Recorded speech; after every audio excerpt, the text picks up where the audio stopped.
Yes, I see that the online course like more a training tool that you have to do it and you can do it every day, and it's more ingrained in the person. The book maybe you take it and then you leave it. The course is just for repetition, and I love that.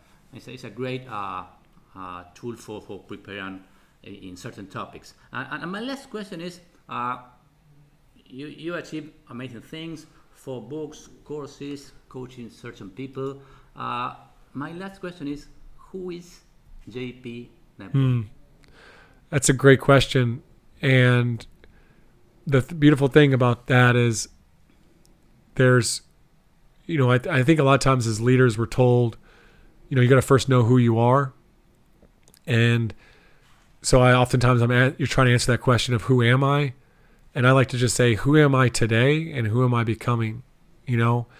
Comma, who am I today and who am I becoming? Because we need to see ourselves, and our identity is very fluid. And so, yeah, I'm a author, coach, consultant, father, husband. Those are identities of me. But I really kind of go back to what's most important. Like, end of the day, like my books could flop. I could lose my business. Gosh, you could lose your family. I mean, the worst things can happen. But what you do have ownership is kind of who are you working to become. And so I go back to my core values of love, curiosity, gratitude, and discipline. And so I'm a person that is consistently working and learning and growing to become more loving, right?